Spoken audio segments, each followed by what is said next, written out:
آج مورخہ 24 اگست سن 2020 آیت نمبر 153 پارہ نمبر 2 سورۃ بقرہ۔ اللہ کی توفیق اور اس کی رحمت اور فضل و کرم سے ہم شروع کر رہے ہیں۔ الابتداء منا والانتہاء منہ۔ اعوذ باللہ من الشیطان الرجیم، بسم اللہ الرحمن الرحیم۔ یا ایھا الذین آمنوا استعینوا بالصبر والصلاۃ۔ اے ایمان والو، صبر اور نماز سے مدد طلب کرو۔ ان اللہ مع الصابرین، بے شک اللہ صبر کرنے والوں کے ساتھ ہے۔ ولا تقولوا لمن يقتل فی سبیل اللہ اموات۔ جو لوگ اللہ کے راستے میں قتل کیے جائیں ان کو مردہ نہ کہو، بل احیاء، بلکہ وہ زندہ ہیں، ولکن لا تشعرون، لیکن تم نہیں سمجھ سکتے۔ وَلَنَبْلُوَنَّكُمْ بِشَيْءٍ مِّنَ الْخَوْفِ وَالْجُوعِ وَنَقْصٍ مِّنَ الْأَمْوَالِ وَالْأَنفُسِ وَالثَّمَرَاتِ۔ بے شک ہم ضرور تمہیں آزمائیں گے، کچھ خوف کے ذریعے، بھوک اور مالوں، جانوں اور پھلوں کی کمی کے ذریعے سے۔ وَبَشِّرِ الصَّابِرِينَ، اور صبر کرنے والوں کو آپ خوشخبری سنا دیں یا خوشخبری دے دیں۔ الذین اذا اصابتہم مصیبہ، وہ لوگ کہ جب ان کو کوئی مصیبت پہنچے، قالوا انا للہ و انا الیہ راجعون، تو وہ کہتے ہیں بے شک ہم اللہ کے لیے ہیں اور بے شک اللہ ہی کی طرف ہم لوٹنے والے ہیں۔ بیٹا یہ 3 آیات میں نے تلاوت کر دیں، بڑی سادگی کے ساتھ ترجمہ پیش کر دیا۔ ان میں سے پہلی آیت، یہ رکوع شروع ہو رہا ہے، تیسرا رکوع۔ یا ایھا الذین آمنوا، اے ایمان والو۔ یہ خطاب اللہ کریم نے امت محمدی صلی اللہ علیہ وسلم کو بڑا سونا اور پیارا خطاب عطا فرمایا۔ یہ بات میں آپ کو پہلے بھی بتا چکا ہوں، آج دوبارہ بتا رہا ہوں۔ پکارنے میں ہی بیٹا پتہ چل جاتا ہے پکارنے والا غصے میں ہے، روب میں ہے، یا بڑے پیارے اور اچھے انداز میں۔ کسی کو کہا جائے اے خبیث ادھر آؤ، تو یہ لہجہ بتا رہا ہے بڑی ناراضگی اور غصے میں بلایا جائے، ادھر آؤ بھائی۔ یہ لہجہ بتا رہا ہے کہ پہلے لہجے کی نسبت یہ لہجہ کچھ بہتر ہے، بھائی آپ ادھر آئیں۔ اب یہ ان دونوں کی نسبت بہتر لہجہ ہے۔ اور اگر یوں کہا جائے جناب محترم بھائی جان تھوڑی سی زحمت کریں اور ادھر تشریف لائیں، تو یہ لہجہ پہلے 3 لہجوں سے زیادہ بہتر بھی ہے، اور اس میں محبت بھی ہے، ادب بھی ہے، تعظیم بھی ہے۔ اللہ نے دوسروں کو پکارا اے بنی اسرائیل، اے اہل کتاب، اے کافروں، او مشرکوں، کفار، مگر جب امت محمدی صلی اللہ علیہ وسلم کو پکارا تو یا ایھا الذین آمنوا، اے ایمان والو کہہ کر پکارا۔ قرآن مجید میں یہ سونا خطاب 84 مرتبہ مذکور ہوا ہے، اور اس میں سب سے پہلی مرتبہ ہے یا ایھا الذین آمنوا لا تقولوا راعنا وقولوا انظرنا۔ جب ہم نے یہ آیت پڑھی تھی اس کا شان نزول بھی بتایا تھا، اور یہاں بھی یہ میں نے آپ کو بتایا تھا کہ 84 مرتبہ یا ایھا الذین آمنوا قرآن مجید میں اللہ کریم نے بیان فرمایا۔ یا ایھا الذین آمنوا، اے ایمان والو۔ اس میں تھوڑی سی گرامر کی بات بتا دوں۔ یا حرف ندا ہے، الذین اس میں موصول جمع مذکر کے لیے، آمنو اور آمینو میں فرق میں کئی مرتبہ بتا چکا ہوں، اور آج پھر آپ کو بتا دیتا ہوں۔ ایک لفظ ہے آمنو، یہ جو الف آتا ہے نا بیٹا، یہ جمع کی علامت ہے عربی میں، تو یہ صیغہ جمع کا ہے، واحد کا نہیں، تثنیہ کا نہیں۔ اسی طرح ایک لفظ ہے آمنو، یہ جو ہے نا آمنو یہ ماضی ہے، فعل ماضی، وہ ایمان لائے، اور یہ فعل امر ہے۔ یہ جمع مذکر غائب کا صیغہ ہے، یہ جمع مذکر حاضر کا صیغہ ہے۔ تم ایمان لاؤ، وہ ایمان لائے، وہ ایمان لائے، یہ ماضی کا صیغہ ہے۔ تم ایمان لاؤ، یہ امر کا صیغہ ہے۔ امر کا مطلب یہ ہوتا ہے جس میں کوئی ریکویسٹ، گزارش یا حکم، وہ امر ہوتا ہے۔ تو آمنو اور آمنو یہ دونوں چیزیں آپ نے نوٹ کرنی۔ اے وہ لوگوں جو ایمان لائے، یہ معموز الفاعل ہے ہفتہ اقسام کے حوالے سے۔ استعینو، تم مدد چاہو، تم مدد طلب کرو۔ اصل لفظ بیٹا ہے اون، اس کا معنی ہوتا ہے مدد، اسی سے لفظ اعانت مدد کو کہتے ہیں۔ یہ باب استفعال میں آ گیا تو سین اور تیز میں شامل ہو گئی۔ باب استفعال میں طلب کا خاصہ پایا جاتا ہے۔ یہی لفظ سورۃ فاتحہ میں بھی آیا ہے، ایاک نعبد و ایاک نستعین۔ وہ نستعین جمع مذکر جمع متکلم ہے، اور یہ استعین اسی میں سے یہ فعل امر جمع مذکر حاضر کا صیغہ۔ تم مدد طلب کرو، بالصبر والصلاۃ، صبر اور نماز سے۔ صبر کا اصلی معنی ہے، بولیے، رکنا، اور صلاۃ کے کئی معنی ہیں۔ قرآن مجید میں یہ لفظ 4 معنی میں استعمال ہوا ہے، نماز، دعا، رحمت اور درود۔ پھر سن لیں، نماز، دعا، رحمت اور درود۔ اب ہر معنی کے لیے آیات ہیں، مگر پھر ادھر وقت کافی نکل جائے گا، پھر کبھی میں آپ کو ہر لفظ کی وہ آیت جس میں یہ صلاۃ کا معنی نماز، صلاۃ کا معنی دعا وغیرہ وغیرہ یہ شامل ہیں۔ صبر کا معنی جی رکنا، صبر کا ذکر پہلے ہے، نماز کا ذکر بعد میں ہے، ٹھیک ہے۔ تو یوں سمجھ لو جس طرح پرندے کے 2 پر ہوتے ہیں، جس سے وہ اڑتا ہے اور پرواز اور عروج اور ترقی کرتا ہے، اللہ تعالیٰ نے یہ 2 روحانی پر ہمیں عطا فرمائے ہیں، ایک صبر، دوسری نماز۔ فرمایا یہ تمہارے روحانی پر ہیں، ان کو اپناؤ گے، ان پر عمل کرو گے تو پرواز ہی پرواز رہے گی، تمہاری ترقی ہی ترقی رہے گی۔ جیسے بھی معاملات زندگی اور دنیا میں آتے رہیں گے، انشاءاللہ کامیابی، نصرت اور فتح اور عروج ملتا جائے گا۔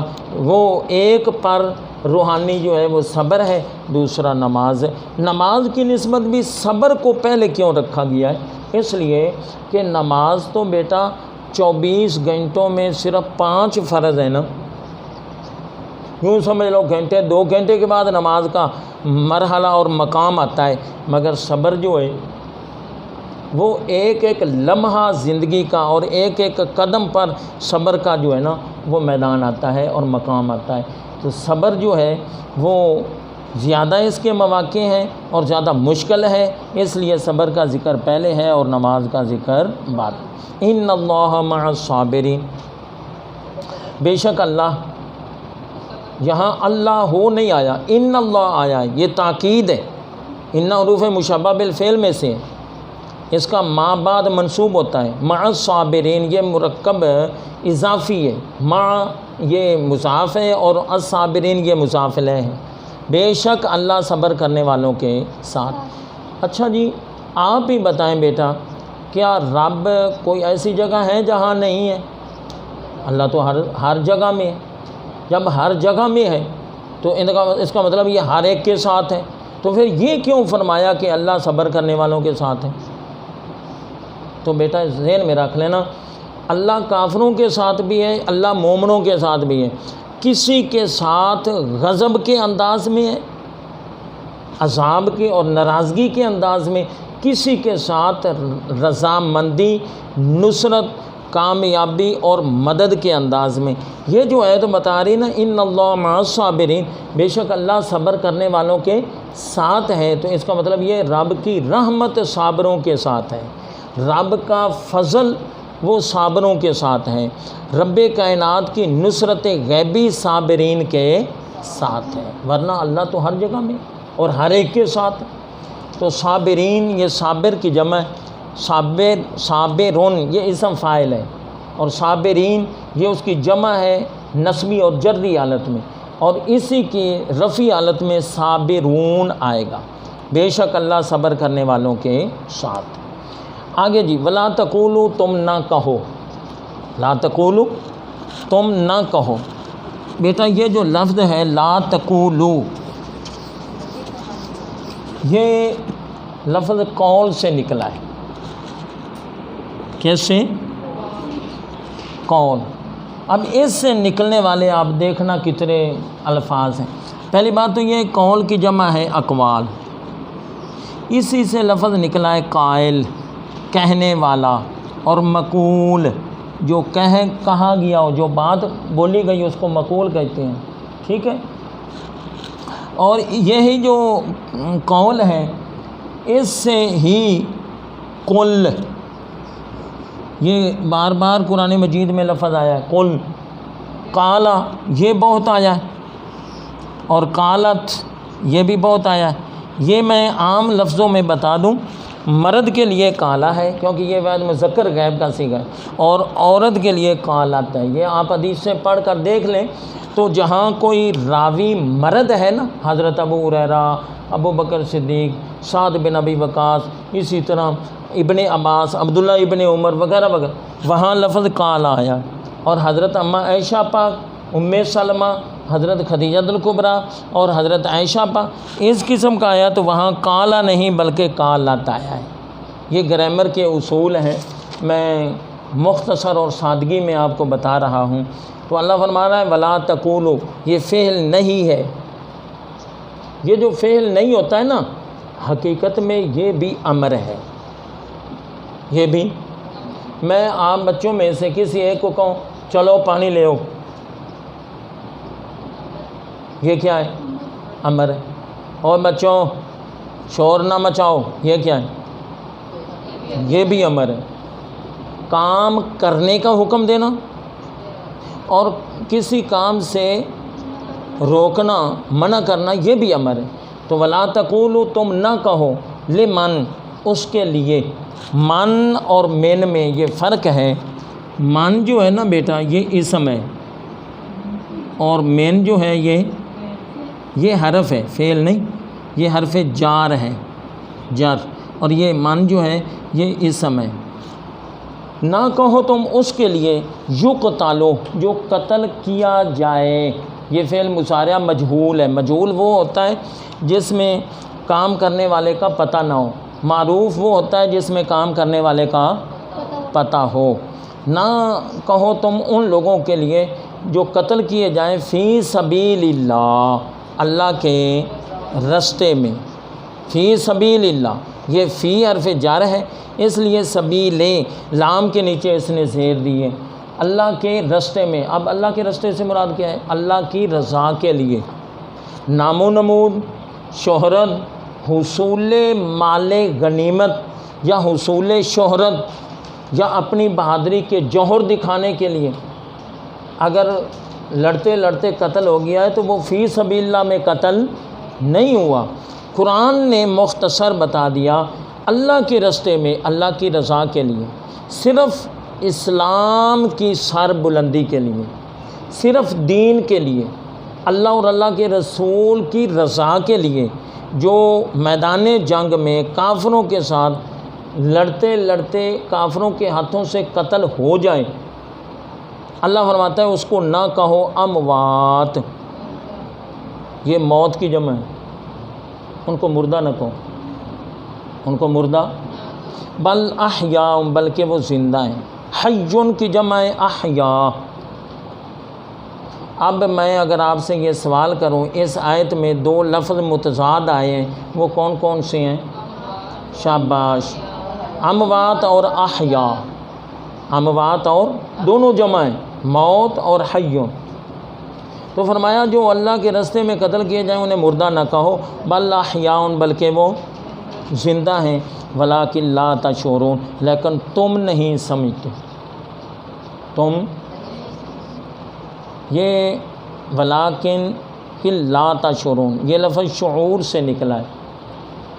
شعور یہ عقل سے نچلا درجہ ہے جی، عقل اس سے اوپر ہے، شعور اس سے نیچے ہے۔ جانوروں میں عقل نہیں ہے، شعور ہے، ٹھیک ہے۔ آپ کے گھر میں کتا ہے، مالک آتا ہے، پونچھ ہلاتا ہے، بڑی خوشی کا اظہار کرتا ہے، اور اگر کوئی بیگانہ آ جائے کتنا شور مچاتا ہے، کاٹنے کو آتا ہے۔ آپ کے گھر میں بکری یا بھینس یا گائے ہے، بیگانہ آئے گا وہ چپ کر کے بیٹھی رہے گی، اور اگر مالک آئے گا تو وہ اٹھ کھڑی ہوگی اور اپنی بولی میں جو بھی جیسے بولی نکلتی ہے وہ بولی نکالے گی، پتہ ہے یہ مجھے کچھ دے گا۔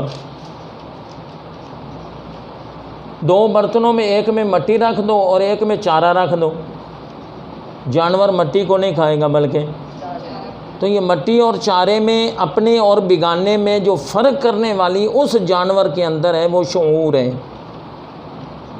سمجھ رہے ہو؟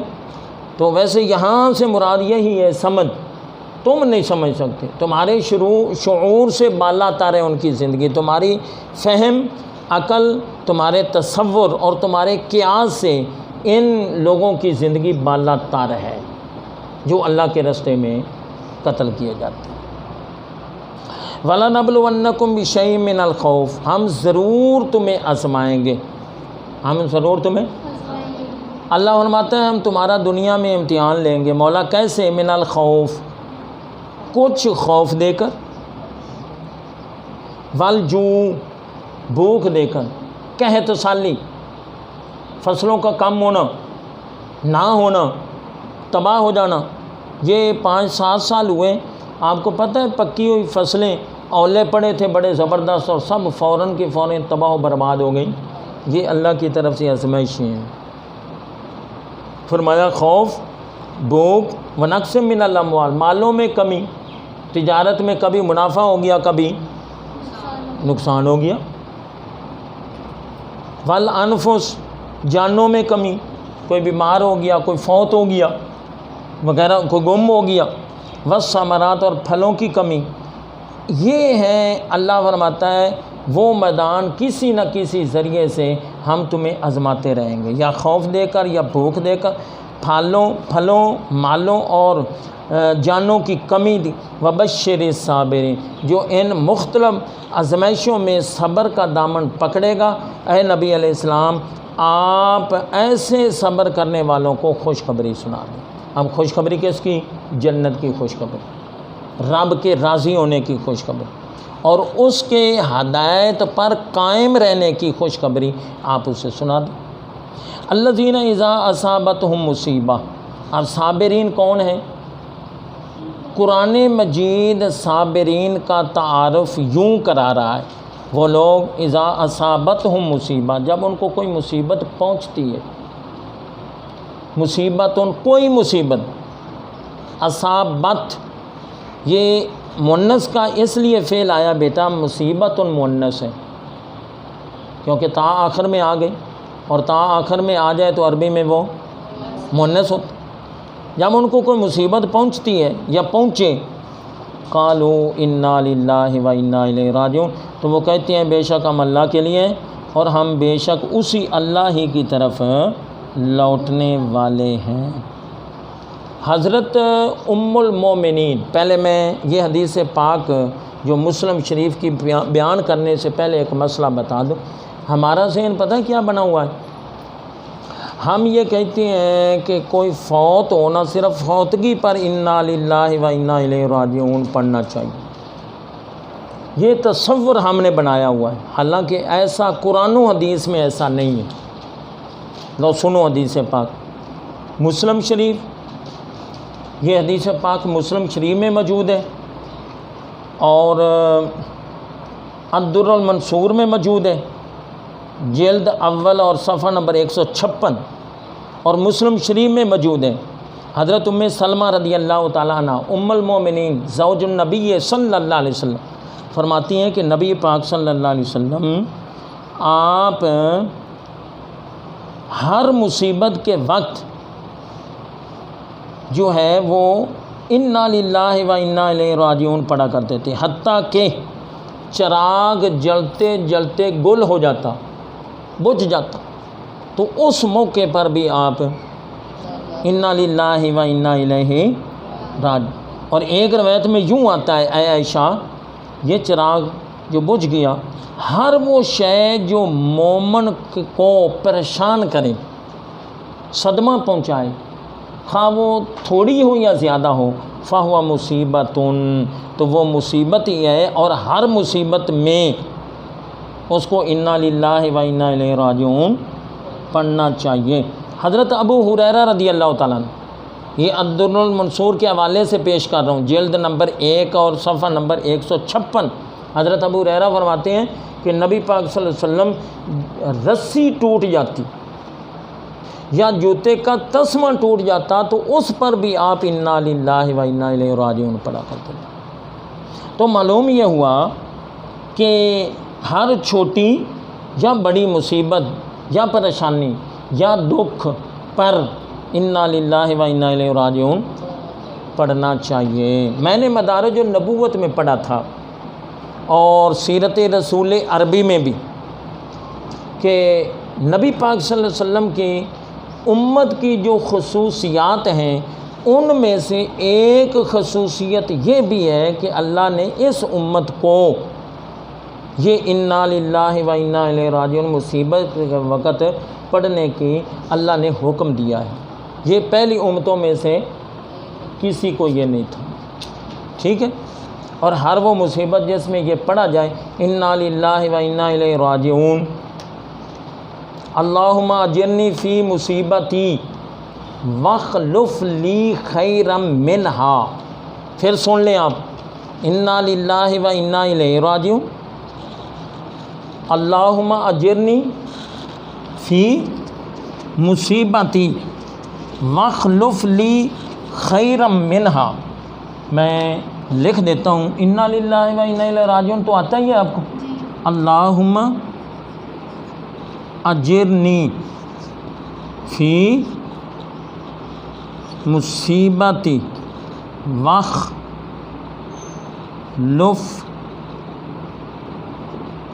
لی خیرا منہا۔ اب یہ ترمذی شریف کی حدیث پاک ہے جو میں اب آپ کو سنانے لگا ہوں۔ نبی پاک صلی اللہ علیہ وسلم نے فرمایا، حضرت ام سلمہ ام المومنین رضی اللہ تعالیٰ عنہ اس حدیث پاک کی راویہ ہیں، آپ فرماتی ہیں کہ میں نے نبی علیہ السلام سے سنا تھا جس کو کوئی صدمہ یا مصیبت پہنچے اور اس مصیبت پر وہ پڑھے انا للہ و انا الیہ راجعون، اللہم اجرنی فی مصیبتی واخلف لی خیرا منہا، اتنا پڑھے، اور اس کا ترجمہ بھی سن لیں، اے اللہ اس مصیبت میں مجھے اجر دے اور اس سے بہتر کوئی صورتحال میرے لیے مہیا اور پیدا فرما۔ تو جو یہ پڑھے گا اللہ اس کے بدلے میں اچھا بدل، اچھی نعمت اور اچھا اس کی نسبت کوئی اعلیٰ نعمت یا اچھی چیز عطا فرمائے گا۔ حضرت ام سلمہ فرماتی ہیں، میں نے یہ رسول اللہ صلی اللہ علیہ وسلم سے یہ فرمان سنا ہوا تھا، میرے خامند ابو سلمہ فوت ہو گئے، اور ابو سلمہ کے متعلق آپ ذہن میں رکھ لیں یہ نبی پاک صلی اللہ علیہ وسلم کے رضائی بھائی تھے اور صاحب و ہجرتین ہیں، 2 ہجرتیں کرنے والے۔ اسلام میں کتنی ہجرتیں ہیں؟ 2، ایک ہجرت حبشہ شاباش اور دوسری ہجرت مدینہ۔ واحد ایسے صحابی ہیں تمام صحابہ میں سے، اب یہ جو خصوصیت میں ان کی بتا رہا ہوں نا ابو سلمہ کی، یہ کسی اور صحابی کو یہ نصیب نہیں۔ مفتی احمد یار خنیمی رحمۃ اللہ علیہ نے مرات المناجی میں لکھا ہے، یہ 2-3 دن ہوئے میں نے یہ پڑھا ہے کہ آپ واحد ایسے صحابی ہیں کہ حبشہ کی طرف بھی ود فیملی آپ نے ہجرت فرمائی ہے، اور مدینہ کی طرف بھی آپ نے ود فیملی ہجرت فرمائی۔ یہ اعزاز، یہ انفراد کسی اور کو حاصل نہیں ہے۔ تو حضرت ام سلمہ فرماتی ہیں کہ میرے شوہر ابو سلمہ فوت ہو گئے۔ جب وہ فوت ہوئے تو میں نے ذہن میں سوچا اتنا نیک پارس خامد تو اب مجھے نہیں ملے گا، تہجد گزار، نمازی، پرہیزگار اور متقی اور بہت ہی بااخلاق اور روزی کمانے والا، خوبصورت اور خوب سیرت، اتنا تو نہیں ملے گا۔ مگر پھر بھی ان کی وفات کے بعد بار بار یہ انا للہ و انا الیہ راجعون، اللہم اجرنی فی مصیبتی واخلف لی خیرا منہا۔ پیارے بچوں، یہ دعا آپ نے یاد کرنی اور کل آپ نے سنانی ہے، اور سننے والے جتنے مہربان ہیں میں ان سے بھی گزارش کروں گا، یہ بہترین گفٹ ہے، زندگی میں بہت کام آئے گا۔ اس واقعہ کو ذرا لوح قلم پر لکھیں جو میں اب سنا رہا ہوں، اور حدیث پاک ترمذی شریف کے حوالے سے میں یہ پیش کر رہا ہوں، اور ابو داؤد نے بھی اس کو نقل کیا ہے۔ حضرت ام سلمہ فرماتی میں نے ذیل میں سوچا کہ اس سے بہتر مجھے اب خامد کہاں سے ملے گا ابو سلمہ سے بڑھ کر، مگر پھر بھی حضور کے فرمان پر کے مطابق میں نے یہ بار بار پڑھنا شروع کر دیا۔ میری عدت گزری تھی اور اللہ کریم نے میری یہ دعا اس انداز میں قبول فرمائی کہ ایک نہیں 1000 ابو سلمہ سے بہتر شخصیت یعنی محمد رسول اللہ صلی اللہ علیہ وسلم کے میں نکاح میں آ گئے۔ ہزاروں بھی ابو سلمہ ہوں تو نبی علیہ السلام کی تو دھوڑ کے قدموں کی دھوڑ کے برابر قربان ہو جائیں۔ تو آپ فرماتی مجھے یقین ہو گیا اور تسلی ہو گئی کہ واقعی جو یہ مصیبت میں پڑتا ہے اللہ تعالیٰ اس کو بہتر اس کے بدلے میں کوئی نہ کوئی چیز عطا فرماتا ہے۔ تو آج کے سبق میں آپ نے اس کو ایک گفٹ اور ایک تحفہ روحانی، ویسے بھی ہماری یہ چینل کا نام کیا ہے؟ روحانی غذا، یہ روحانی غذا ہے۔ تو سنیے، یہ میں نے مختصر وقت میں 3-4 آیات کا ترجمہ پیش کر دیا، ٹھیک ہے۔ آج میں نے جو سب سے زیادہ محنت کی ہے اور جس موضوع کو میں نے زیادہ الحمدللہ محنت کے ساتھ تیار کیا ہے وہ آپ سن لیں، وہ مقام شہید۔ آج کا خاص موضوع کیا ہے؟ چونکہ بیٹا یہ محرم الحرام اور آج 4 محرم شریف کی تاریخ ہے، اور اس مناسبت سے یہ آیت کریمہ وَلَا تَقُولُوا لِمَن يُقْتَلُ فِي سَبِيلِ اللَّهِ أَمْوَاتٌ یہ ہے ہی شہیدوں کے متعلق، اور اس کا شان نزول بھی بتاؤں گا۔ تو آپ انشاءاللہ تعالی اس کے متعلق، شہداء کے متعلق ہی یہ بقیہ وقت جتنا ہے انشاءاللہ تعالی میں اسی موضوع پہ آپ کو کچھ سناؤں گا۔ وما توفیقی الا باللہ العلی العظیم۔ سب سے پہلی بات بیٹا، یہ جو آیت کریمہ ہے نا ولا تقولوا لمن یقتل فی سبیل اللہ اموات، اس کا میں پہلے آپ کو شان نزول بتاتا ہوں۔ غزوہ بدر پہلا غزوہ سن 2 ہجری میں مسلمانوں کو جہاد کی اجازت ملی، تو یہ پہلے ہی جنگ تھی جو کفر اور اسلام کے درمیان لڑی گئی، اور یہ جنگ مسلمانوں کے لیے رحمت تھی، کافروں کے لیے عذاب تھی، اور یہ جنگ اسلام کی بلندی اور کفر کی پستی کا ایک ذریعہ تھی۔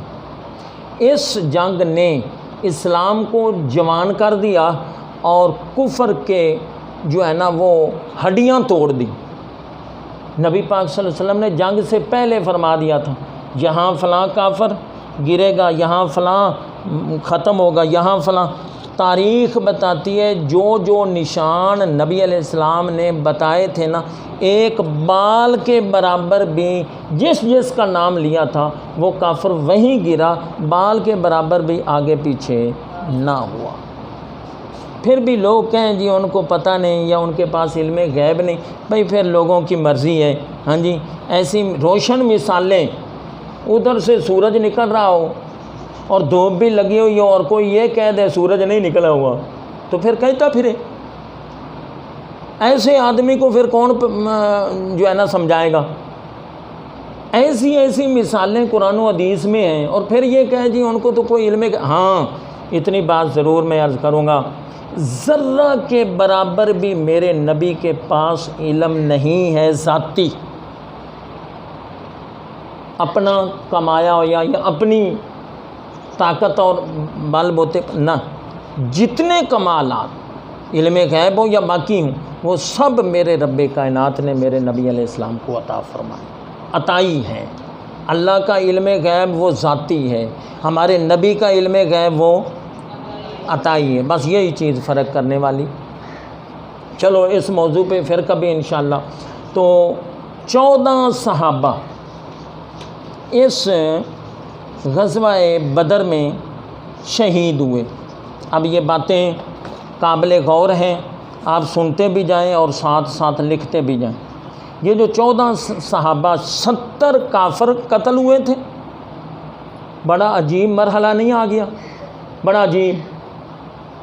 آپ تھوڑی سی توجہ کریں، 1313 کا مقابلہ ہے. کوئی عقل مانتی ہے یہ مقابلہ آج تک آپ نے سنا ہے؟ یہ ایک طرف ہوں 313، دوسری طرف ہوں 1000، آدھے بھی نہیں. مگر بیٹا یہ یاد رکھ لو، فتح نہ قوت بازو پر ہے، نہ اسلحے پر ہے، نہ وسائل پر ہے، نہ تعداد پر ہے.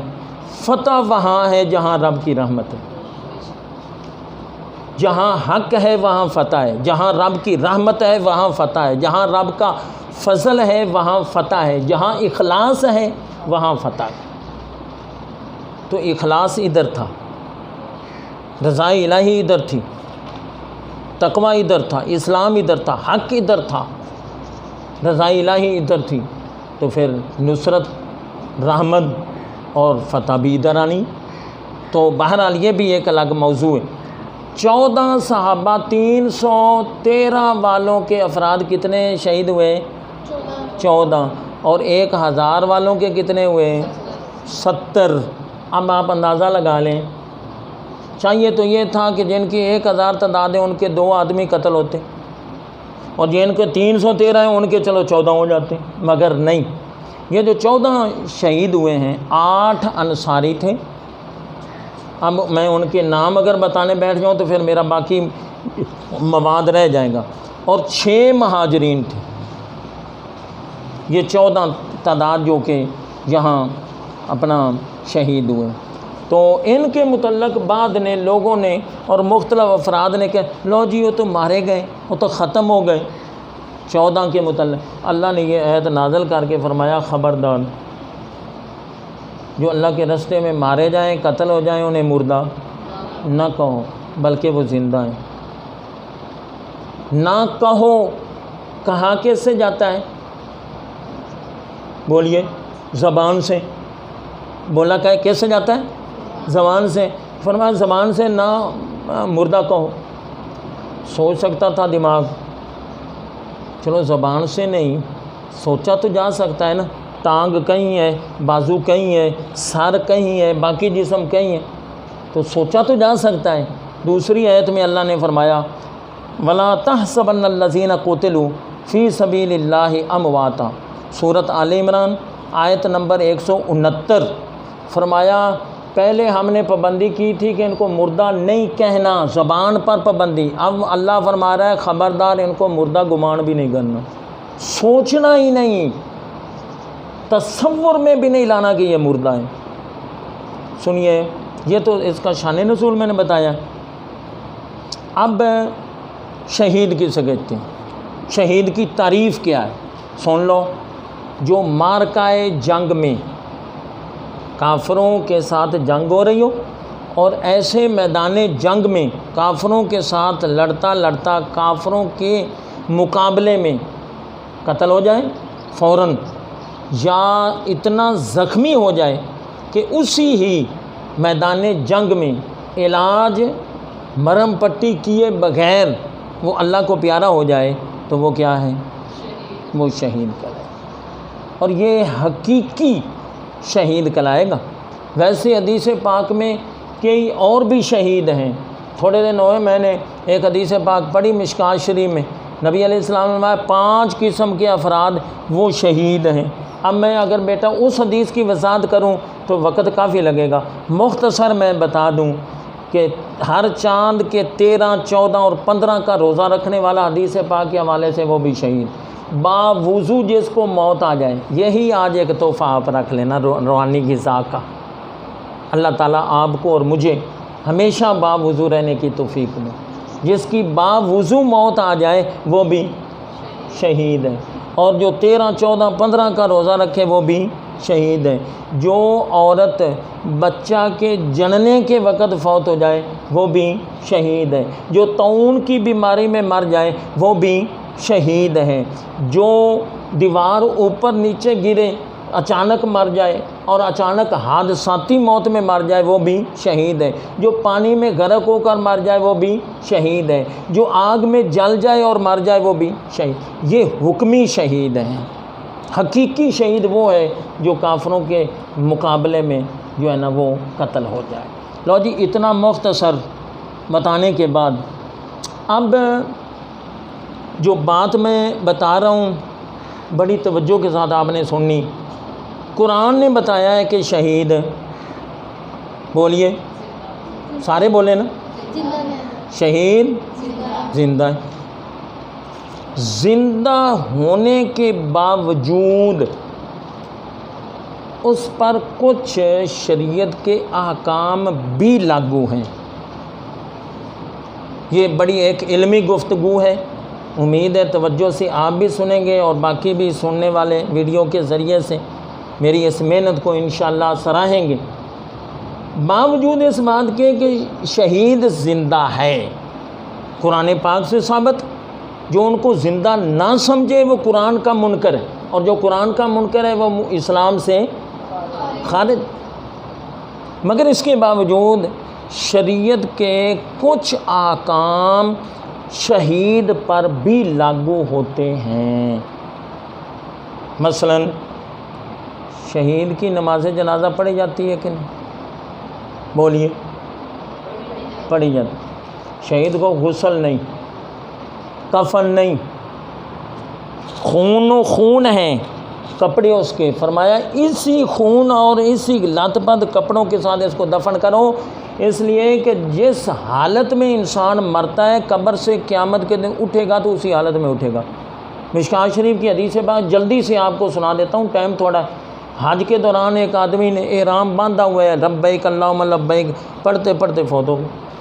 صحابہ کرام نے بتایا یا رسول اللہ، ایک آدمی نے تلبیہ پڑھتے ہوئے اور احرام باندھا ہوا ہے فوت ہو گیا، فرمایا اس کو غسل نہیں دینا، کفن نہیں دینا، اسی احرام میں اس کو جو ہے نا دفن کر دو اور جنازہ پڑھ لو، اس لیے قیامت کے دن جب یہ اپنی قبر سے اٹھے گا نا تو اس کی زبان پر جاری ہوگا لبیک اللہم لبیک۔ تو جس حالت میں مرتا ہے، ہاں جی، اللہ نہ کرے اگر کسی کو شراب کی حالت میں، زنا کی حالت میں، قتل کی حالت میں، ڈاکے کی حالت میں موت آ جائے، اسی گندی حالت میں اٹھے گا، اور وہ کتنے خوش نصیب ہیں جن کو باوضو ہونے کی حالت میں موت آ جائے۔ اور ایسے بھی سننے میں آیا ہے کہ مسجد میں آئے، نیت باندھی، اور نیت باندھ کر جب سجدے میں گئے وہیں پہ روح نکل گئی۔ ایسے خوش نصیب افراد ہمیشہ سجدے میں ہیں، اور جب اٹھیں گے سجدے میں ہی ہوں گے، اٹھیں گے۔ امام حسین پاک نے بھی تو آخری وقت میں سجدہ ہی کیا تھا نا، تو حسین تو اب بھی سجدے میں ہے، محرم شریف کا مہینہ ہے نا، حسین تو اب بھی سجدے میں ہے۔ لوگ سجدہ کرتے ہیں، سجدے پر فخر کرتے ہیں، اور حسین پر سجدہ خود فخر کر رہا ہے، ٹھیک ہے نا۔ تو حسین اب بھی سجدے میں، جب قبر سے اٹھیں گے حسین اس وقت بھی سجدے میں ہیں۔ تو یہ بات ذہن میں رکھ لیں، شریعت کے کچھ احکام شہید پر لاگو ہوتے ہیں۔ مثلا اس کا نماز جنازہ ہے، دفن اس کو کیا جاتا ہے، قبر میں رکھا جاتا ہے؟ بولیے، جب وہ فوت ہو جائے تو اس کی وراثت، اس کی جائیداد پچھلے وارثوں میں تقسیم ہو جاتی ہے کہ نہیں؟ بولیے بیٹا، حالانکہ شہید، بولیے، زندہ ہے۔ اچھا، پھر اس کی جو بیوی ہے شہید کی، 4 مہینے اور 10 دن جو بیوہ کی عدت ہے شوہر کی وفات کے بعد، وہ اگر گزار لے تو اس کے بعد اس کی بیوی آگے اگر نکاح کرنا چاہے تو وہ نکاح کر سکتی ہے۔ یہ شریعت کے احکام شہید پر لاگو ہوتے ہیں حالانکہ وہ شہید ہے۔ اب جو بڑی قیمتی اور خوبصورت علمی بات بیٹا آپ کو میں پیش کر رہا ہوں، آپ کی جولی میں ایک علمی موتی پیش کر رہا ہوں، اور یہ آپ کی وساطت سے ہر سننے والے روحانی غذا والوں کو یہ میں ایک تحفہ پیش کر رہا ہوں۔ بیٹا شہید زندہ ہے، وہ شہید جو حضور کا امتی ہے، جس نے حضور کلمہ پڑھا ہے امتی اور شہید ہو گیا، وہ کیا ہے؟ زندہ ہے۔ تو ایسا تو ہو ہی نہیں سکتا کہ کوئی خوبی امتی میں ہو اور وہ خوبی نبی میں نہ ہو۔ یہ بات بڑی میں گہری کر گیا ہوں کہ کوئی خوبی امتی میں ہو اور نبی میں نہ ہو۔ تو جب شہید زندہ ہے جو امتی ہے تو پھر نبی بھی زندہ ہے۔ حالانکہ جنازہ اس کا بھی ہوا ہے، قبر میں یہ بھی گیا ہے۔ ہم پہ کچھ لوگ کر دیتے ہیں نا اعتراض، لو جی اگر نبی زندہ ہے تو تم نے نبی زندہ کا جنازہ کیوں پڑھا؟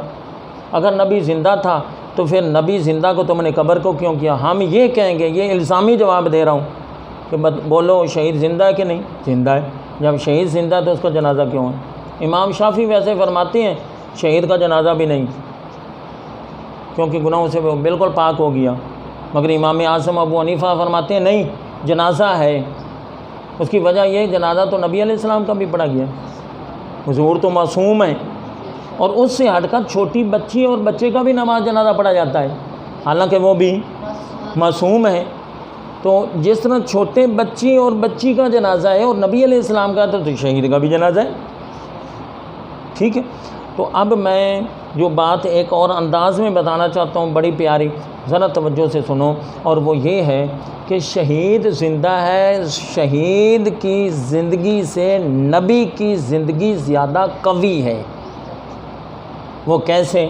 میں آپ کو بتاتا ہوں۔ شہید ہو گیا، اس کی وراثت تقسیم ہو سکتی ہے، اس کی بیوی آگے نکاح 4 مہینے 10 دن کے بعد کر سکتی ہے۔ قرآن پڑھ کر دیکھ لیں، نہ نبی کی وراثت تقسیم ہوتی ہے، نہ نبی کی بیوی آگے نکاح کر سکتی ہے۔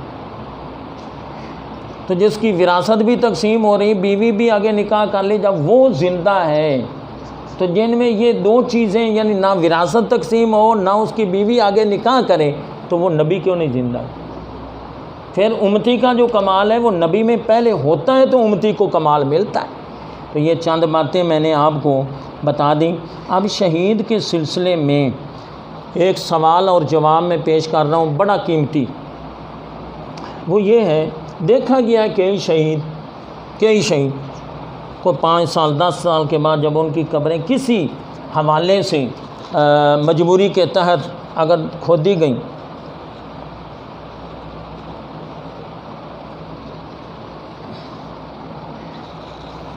جسم ختم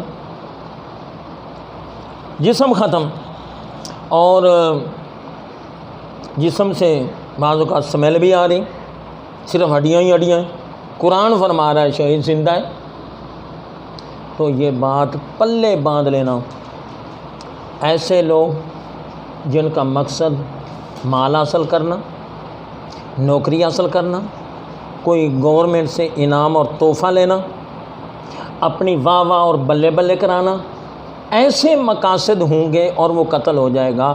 ان کے متعلق تو ایسا ہو سکتا ہے جو صرف رب کی رضا اور دین کی سر بلندی کے لیے اللہ کے رستے میں قتل ہوگا، وہ یقیناً زندہ ہے اور اس کے زندہ ہونے میں کوئی شک و شبہ نہیں۔ لو سنو حدیث پاک۔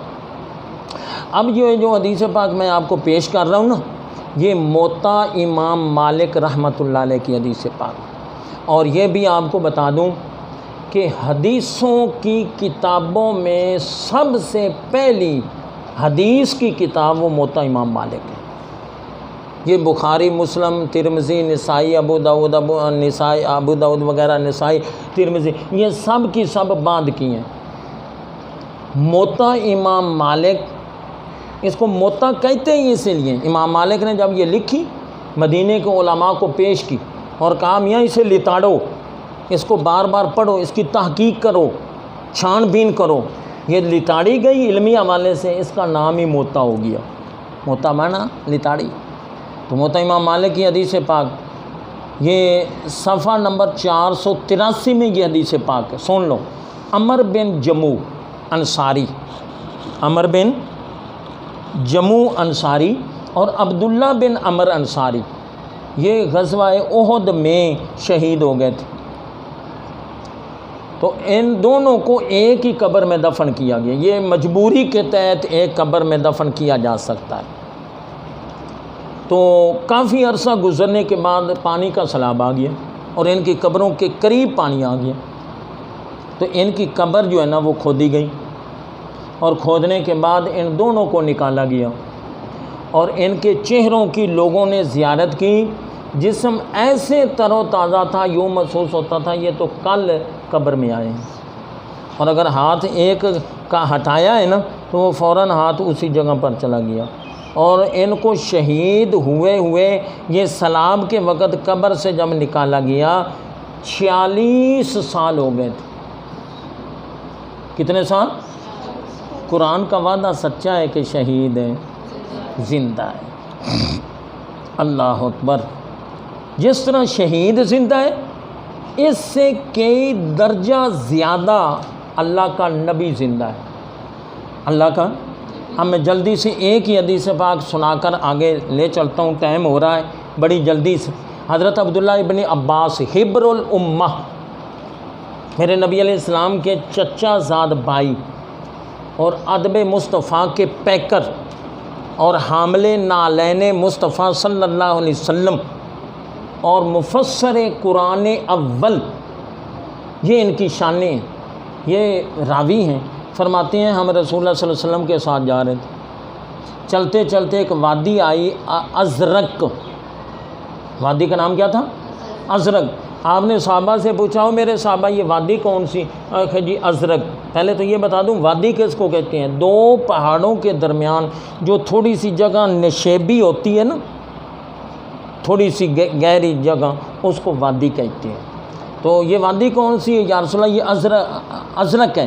فرمایا اس وادی ازرق میں نے موسیٰ علیہ السلام کو دیکھا، گندراوے وال ہیں اور زبان سے کہہ رہے ہیں لبیک اللہم لبیک، حالانکہ موسیٰ علیہ السلام کو وصال کیے ہوئے ہزاروں سال ہو گئے۔ پھر چلتے چلتے آگے ایک وادی آئی حرش۔ نبی علیہ السلام نے پوچھا میرے صحابہ یہ کون سی وادی؟ یا رسول اللہ یہ حرش وادی ہے۔ فرمایا میں نے ابھی حضرت یونس کو دیکھا ہے، حضرت یونس کو، اگلے الفاظ بھی ذرا توجہ سے سن لیں، حضرت یونس کو دیکھا ہے سرخ رنگ کی فربا اونٹنی، اور موٹی تازی اونٹنی کو فربا کہتے، سرخ رنگ کی فربا اونٹنی پر، اور اس اونٹنی کی جو مہار ہے وہ بھی کھجور کی بنی ہوئی ہے۔ نشانیاں دیکھ لو، یونس علیہ السلام کو دیکھا اونٹنی پر، اونٹنی بھی رنگ سرخ ہے اور موٹی تازی ہے، اور اس کی جو ہے نا وہ مہار وہ کھجور کے شال کی، اور ادنا سا جبہ پہنے ہوئے ہیں، اور زبان سے یونس علیہ السلام کہہ رہے ہیں اللہم لبیک لبیک لا شریک لک۔ یہ جو میں نے سنائی حدیث پاک مسلم شریف جلد نمبر 1 اور صفحہ نمبر 93 پر یہ حدیث پاک موجود ہے۔ جی سیاستہ میں دکھاؤ، سیاست ان کو ہزاروں سال ہونے کے باوجود وہ نبی اگر اب بھی زندہ ہیں تو ماننا پڑے گا امام الانبیاء بھی اب زندہ ہیں۔ یہ شیخ انور شاہ کشمیری فیض الباری میں جلد نمبر 1 صفحہ نمبر 204 میں لکھتے ہیں کہ علامہ جلال الدین سیوطی رحمۃ اللہ علیہ نے 22 مرتبہ بیداری میں نبی علیہ السلام کی زیارت کی، اور چند حدیثوں کی صحت کے بارے میں نبی علیہ السلام سے پوچھ۔ علامہ شعرانی، آپ یہ مقام حاصل تھا، آپ نے 8 ساتھیوں کے ساتھ مل کر نبی علیہ السلام سے بخاری شریف پڑھی، اور ان 8 ساتھیوں میں ایک حنفی بھی تھا۔ یہ بیٹا مثالیں، یہ چیزیں بتا رہی ہیں کہ نبی بھی زندہ ہے اور شہید بھی زندہ ہے۔ تو آج کا ہمارا خاص جو موضوع تھا وہ موضوع یہی ہے، مقام شہید۔ اللہ تبارک و تعالی ہماری ان خدمات کو اور ہماری اس کاوش کو اور محنت کو اللہ تعالیٰ قبول و منظور فرمائے۔ الحمدللہ رب العالمین، الصلاۃ والسلام علی رسول وعلی آلہ وصحابہ وبارک وسلم وسلم۔ یا اللہ، جو کاوش کی ہے قبول فرما، اس کو بخشش کا ذریعہ بنا دے، ہدایت کا سامان بنا دے، تعصب، نفرت اور ترخ کلامی سے بچا، محبت اور شیریں گفتگو اور اچھا نظریہ رکھنے کی توفیق عطا فرما۔ یا اللہ، جو بیمار ہیں سب کو شفا دے۔ ہماری کلاس میں ایک بچہ بیمار ہے، یا اللہ انہیں صحت و تندرستی عطا فرما۔ ہمارے جتنے لواحقین اور اعزاء اقارب فوت ہو چکے ان سب کی بخشش و مغفرت فرما۔ اسلام کا بول بالا فرما، کفر کا مقالہ فرما۔ پاکستان کو امن و سلامتی کا گہوارہ بنا۔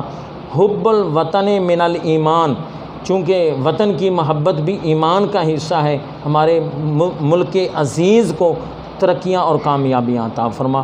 یہاں کے حکمرانوں کو صراط مستقیم پر چلا، ہم سب کو اس کا وفادار بنا۔ خدمت اسلام اور قرآن کا خلوص والا جذبہ نصیب فرما۔ ریاکاری، دکھلاوے سے بچا، اپنی اور اپنے محبوب علیہ السلام کی محبت، غلامی میں زندگی نصیب فرما۔ جس کسی نے بھی دعا کے واسطے یا رب کہا، کر دے پوری آرزو ہر بے کس و مجبور کی۔